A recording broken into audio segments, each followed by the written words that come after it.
Salam inspiratif, welcome to my channel. Baik, Bapak Ibu Bendara Bos dan tim manajer Bos dari Sabang sampai Merauke, terima kasih sudah bergabung di channel saya ini. Bagi Bapak Ibu yang belum subscribe, tekan dulu. Oke, terima kasih. Hari ini saya akan menjawab pertanyaan lagi terkait dengan bos kinerja, teman-teman. Banyak teman-teman yang sudah menerima bos kinerja namun belum bisa membuat kertas kerja karena seperti ini ya, seperti ini ya. Bos kinerja tidak dapat diaktifkan karena sudah melewati batas waktu sampai 31 Agustus 2023. Nah, ini terjadi ketika teman-teman menggunakan versi 4, teman-teman. Akan seperti ini. Nah, untuk kasus seperti ini kita memiliki dua cara, teman-teman, dua cara yang bisa teman-teman pakai supaya bisa bekerja membuat kertas kerja ya. Yang pertama, teman-teman bisa kembali ke versi 3-nya. Artinya silakan uninstall versi 4, kemudian kembali ke versi 3, kemudian bekerja secara normal dulu sampai kertas kerjanya tercipta, sudah disetujui, baru teman-teman pindah ke versi 4. Itu cara pertama yang bisa teman-teman lakukan sehingga bos kinerjanya bisa diaktifkan. Atau yang kedua, teman-teman bisa pakai cara ini. Oke, seperti ini. Kita akan melangkah ke sini, teman-teman. Nah, ketika teman-teman aktifasi kertas kerja, ini akan seperti ini. Kertas kerja bos kinerja 2003 non-aktif atau lewat waktu. Waktu yang diberi adalah 31 Agustus 2023, itu batas waktunya. Sehingga tombol aktivasi seperti ini kan ada aktif ya, aktif bisa kita buat kertas kerja, namun di bos kinerja itu tidak bisa diaktifkan kalau udah lewat, teman-teman. Sehingga ya cara yang bisa teman-teman lakukan ya seperti tadi, kembali ke versi 3, atau teman-teman bisa pakai trik seperti ini ya. Trik ya, ini trik sekedar karena kemarin saya coba itu berhasil untuk satu sekolah, saya coba seperti itu, berhasil. Teman-teman bisa pakai trik yang kedua ini, atau teman-teman bisa pakai trik yang pertama. Oke, trik yang kedua ini teman-teman silakan pindah ke tanggal sini, silakan diubah tanggal, teman-teman. Silakan di tanggal sini ini matikan waktunya. Kemudian teman-teman silakan pindah ke set tanggal secara manual. Nah, di sini ubah tanggalnya menjadi bulan Agustus, teman-teman. Ya, kembali ke tanggal Agustus. Artinya ini dikembalikan ke tanggal Agustus. Setelah tanggal itu bebas, teman-teman. Kemudian ubah. Nah, ketika di sini berubah, kita lihat kertas kerjanya. Kita lihat kertas kerja, teman-teman, kertas kerjanya. Nah, kita cek di sini. Ya, kalau sudah seperti ini kan masih aktif, silakan teman-teman keluar dulu. Nah, kemudian kalau sudah keluar, teman-teman silakan buka lagi arkasnya. Oke, kita akan tunggu sebentar.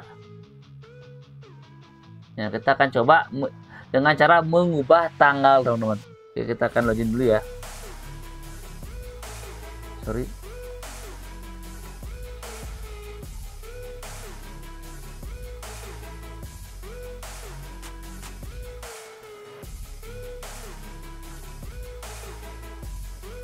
Oke, masih masuk. Nah, kita akan pindah ke bos kinerja. Nah, otomatis bos kinerjanya aktif, teman-teman, aktif, sehingga teman-teman bisa membuat kertas kerja. Nah, ingat ya, membuat kertas kerja itu wajib ada koneksi internet.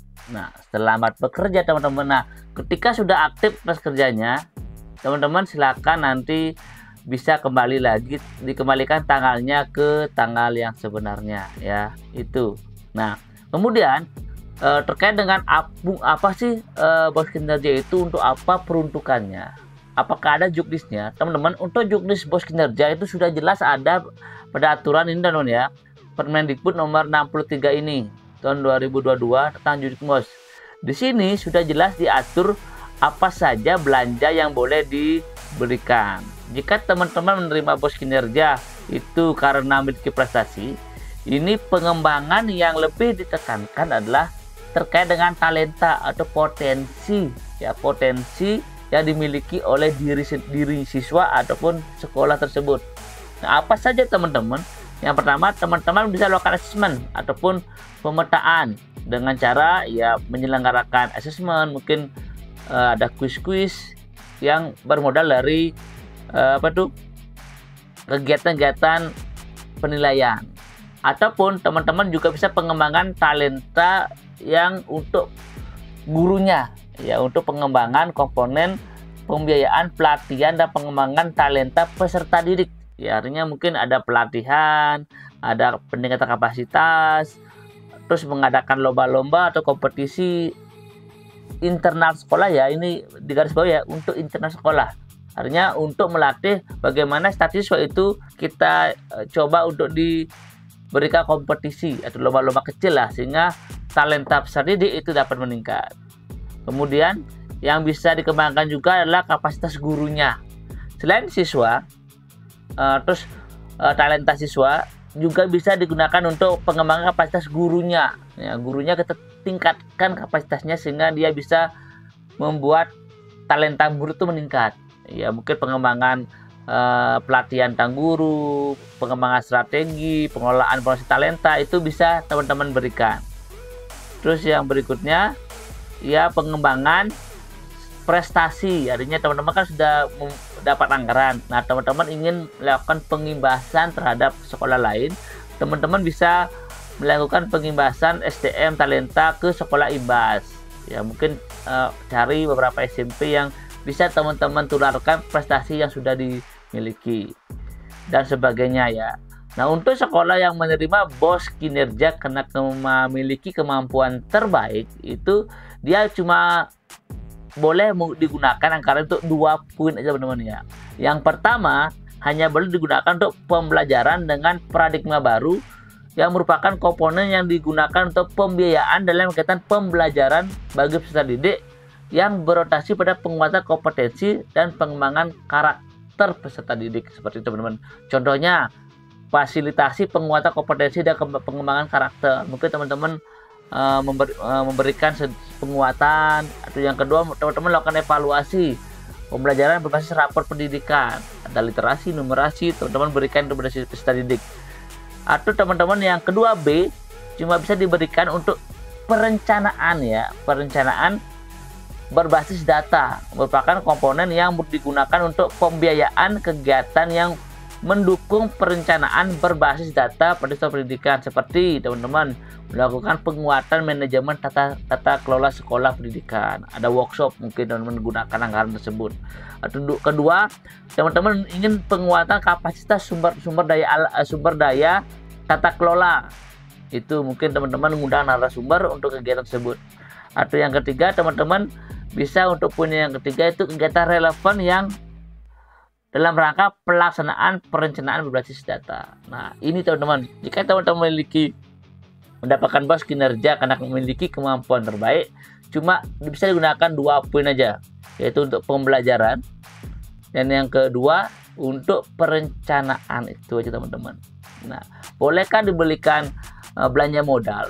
Nah, itu banyak pertanyaan yang muncul. Nah, kalau saran saya pribadi, lebih baik anggaran tersebut digunakan untuk 2 kegiatan teman-teman, untuk pembelajaran seperti workshop ataupun ada evaluasi dan sebagainya. Atau teman-teman bisa gunakan untuk perencanaan, artinya membuat kegiatan workshop yang berbasis penguatan kapasitas, mungkin mengundang narasumber terkait dengan sekolah yang dianggap memiliki tata kelola yang bagus.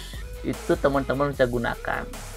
Dan untuk kegiatan-kegiatan lainnya yang mendukung 2 hal ini, yaitu mendukung pembelajaran dengan paradigma baru dan perencanaan berbasis data. Sehingga untuk belanja modal itu sebenarnya gini, kalau kita melangkah ke juknis ini tidak ada larangan teman-teman untuk membeli belanja modal seperti membeli laptop, komputer, itu tidak larang. Namun teman-teman akan kebingungan ketika ditanya dasar hukum uang tersebut diberikan belanja modal, karena banyak menggunakan poin yang ketiga ini, kegiatan lain yang relevan dengan pendukung pembelajaran paradigma baru. Nah, kegiatan lain yang dimaksud adalah teman-teman bisa untuk kegiatan digitalisasi mungkin, sehingga dibelikanlah laptop. Itu mungkin jika teman-teman ingin belanja laptop pakailah poin yang ketiga ini.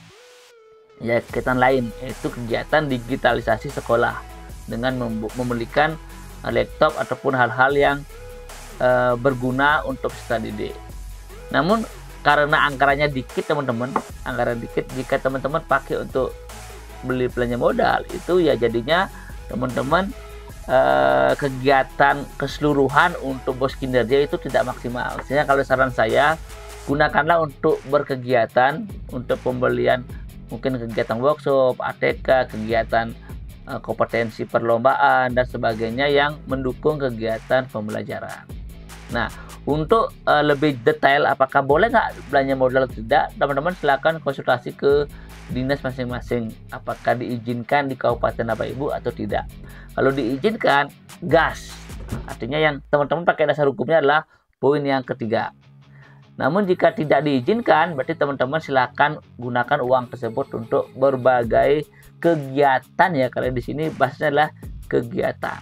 Ya, banyak kok kegiatan yang bisa teman-teman lakukan seperti kegiatan kompetensi karakter, mungkin menggunakan narasumber dari beberapa komunitas di bidang karakter diundang untuk diberikan suatu proyek pengembangan kompetensi dari hari pertama apa, dari kedua dan sebagainya menggunakan dana bos kinerja ini. Dan ini juga bisa digunakan untuk pembelian ATK, pembayaran transport, untuk kegiatan kegiatan honor, untuk dan lain-lain teman-teman yang memang tidak dilarang teman-teman ya. Oke, sekian informasi yang bisa saya bantu. Mudah-mudahan teman-teman bisa memahami dan bisa dipakai sebagai acuan sebelum menggunakan uang bos kinerja ini. Oke, salam inspiratif.